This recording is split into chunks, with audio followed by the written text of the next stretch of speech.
For the avoidant, the vulnerability is a fear point. So just as how, like, for the anxious, the vulnerability is kind of like a manipulation point sometimes, or even a strength that, yes, I can be really vulnerable in public spaces because that leads to connection. For the avoidant, the fear is that if they were to express themselves, they have been shut down like this before in their childhood. That's predominantly what makes them avoidant, is that they have attempted to create connection. They have attempted to be able to like reach out for affection, for love, whatever else, and they were completely suppressed. And so out of that outcome comes the fact that they feel like, holy shit, vulnerability is dangerous for me. Thinking about the avoidant in a situation, for them, they're more withdrawn. Just as the term describes, the avoidant attachment, what their ego's coping mechanism is, or how it exists or shows up, is in them avoiding any really intimate or really challenging emotional moments. Now, it doesn't mean that these people avoid challenge in general, but they generally avoid intimacy. And the reason they avoid intimacy is because intimacy for them means a fear of some kind of loss of freedom, a loss of space, a loss of individual identity, and most importantly, a potential of getting rejected. So this is what I would love for everybody to know, because a lot of the time when we communicate from the anxious to the avoidant, we don't actually fully understand the other person. And so the way we're communicating and the way we speak forward to them is from this place of judgment. And we think that they're, let's say, for example, if I'm anxious and I'm talking to someone who's avoidant, and if they're not responding to me, I look at it from a place of judgment, and I'm like, you know, they just are ghosting me, they're playing with me, they're doing any of the other things. Those may be the outcomes, but that may not be the intention. You see the difference? Because the intention for them is to avoid rejection. It's to avoid intimacy and to avoid the possibility of their own hearts breaking or their own loss of like identity or space.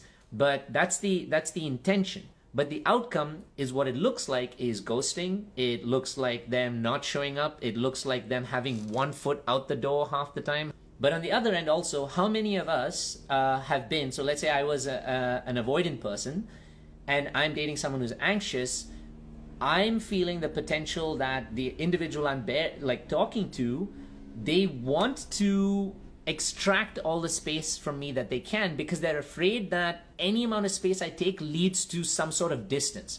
So now think about it, right? If you're in a relationship with someone, and take vulnerability and let's make vulnerability something like something someone is really allergic to. So let's say peanuts. Now you really love peanuts and you've been able to like cook with them, eat with them, touch them, and you're really fine with them and never been a problem to you. But now you're dating someone who you want to really connect with, and they are allergic to peanuts. Peanuts are really dangerous to them. Would you jump in immediately and throw all the peanuts on them and say like, here are my peanuts, love me because I love peanuts, this is going to work? What's going to happen? It's going to chase them away, because they're probably going to get an anaphylactic shock and die. If not for that, at least it chased them away. Now, the reason why I use the peanuts as an analogy, and I use the allergy on one way and the affinity on the other end, is to show you that we have to understand sometimes that what we're approaching with could be something the other person is scared of. What's more important for us in that situation? Is it to prove our vulnerability, to prove our worth, to prove that connection? Or is it to understand the regulation and the balance of the two people together? Because if we can understand that, okay, this person may be allergic to peanuts, I start to understand, okay, in what amount is it right for me to show this? In what amount do I feel safe enough to show this? In what amount do I feel safe enough to enjoy my vulnerability whilst not threatening them? So being allergic is obviously like an extreme, but let's say they can only tolerate a certain amount of it, right? Now let's come back to the avoidant, and we're talking about vulnerability. Now, because vulnerability is so fearful for them, what generally happens with an avoidant and an anxious when they get into a discussion is that the anxious immediately talks about their feelings. And they say, my feelings are XYZ, blah, blah, blah, this is how I feel. But here's the interesting aspect.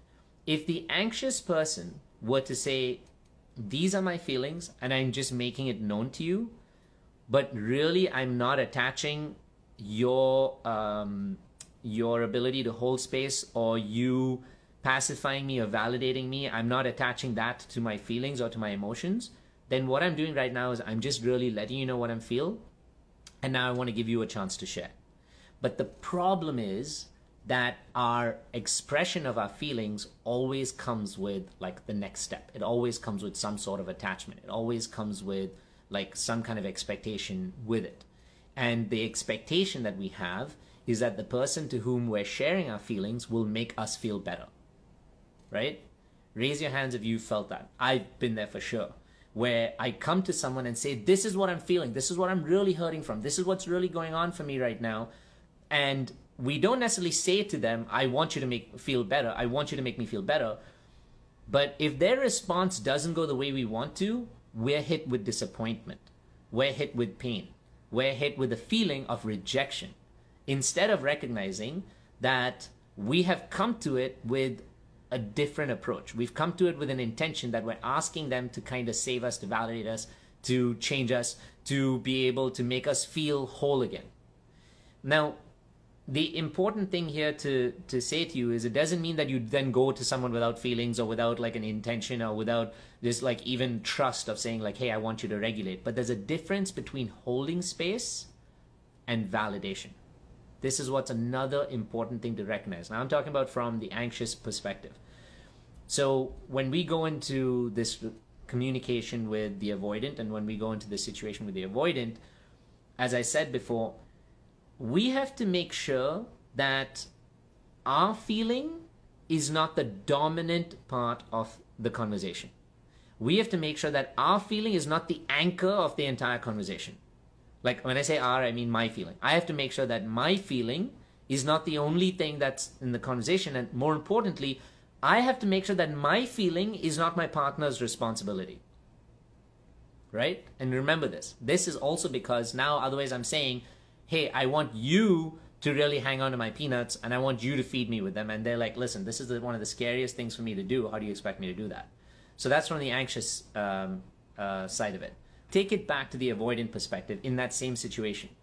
If I'm so scared of vulnerability and I'm so scared of my own feelings, so this is what's important that you understand about an avoidant. They're so scared of their own goddamn feelings that if I don't know how to process my own feelings, and I don't even know how to like hold space, understand my feelings, you're coming to me with your feelings and you're expecting me to be able to like to balance that out for you. You're expecting me to be able to like to hold, not just hold space for you, but to validate your feelings.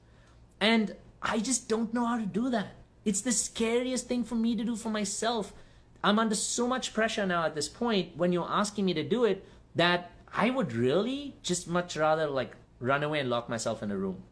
And that's why we have the foot, one foot out and one foot in. Now, this is not the anxious's fault or the anxious's like responsibility at all. I just want to make this clear.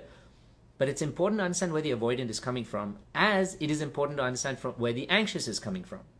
And so for the avoidant sitting here, if I am already feeling like I don't know how to express myself, I don't know how to understand my own emotions, I don't know how to like process what I'm really feeling at this point, if I have an anxious person come up and overload. So remember what I said, sometimes we use vulnerability and we overload on vulnerability as a tactic.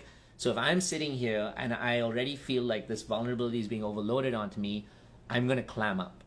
And ultimately, that is what leads to the truest dysfunction of the anxious and the avoidant, is that both of us step into our coping mechanisms. One's coping mechanism is to like keep trying to claw at you and say like, I'm trying this, this doesn't work, send you this picture, do this for you, do that and try, and then hold so much resentment that I've tried everything and nothing's worked. And on this end, I'm like feeling like, oh my God, there's like so much coming my way, so much and so much and so much. I'm just going to push and push and push and push further away. And then ultimately, the anxious continues to feel rejected and abandoned, and the avoidant continues to avoid, because for them, they just don't know how to get out of that shell. And especially if they're being faced with so much of like of an intensity of communication, they're going to go further back into that shell. So now what is the answer? What's the solution in this case? If you are in a relationship or if you're dating someone who's either an avoidant or an anxious person, I can tell you that the truth is not to run away from vulnerability, no matter which side you're on. Because one of the biggest things the ego makes you want to do on both sides is ultimately to fear vulnerability. So if you're someone who uses it too often and it hasn't worked out, you're still afraid that your vulnerability means you're not worth it. You see, because you're constantly trying to give it out and no one's really loving and accepting it. And on the avoidance standpoint, you feel like, okay, this vulnerability is happening so much and it's imposing on me. Like, I'm really scared now to be vulnerable because I just think we're going to butt heads. And that's also what happens in relationships, where you think you're trying to communicate to your partner, you're coming to talk to them about something that, you know, you're really feeling, and the partner is just like, whoa, listen, you make it all about you. Like, standard response that an avoidant says to an anxious is like, why the fuck are you taking all this so seriously, right? That's the standard response that an avoidant says, like, whoa, why are you taking this shit so seriously? Why are you making such a big deal out of it? Because that's their response mechanism to that. That's their method to invalidate your feeling so that they don't have to deal with it.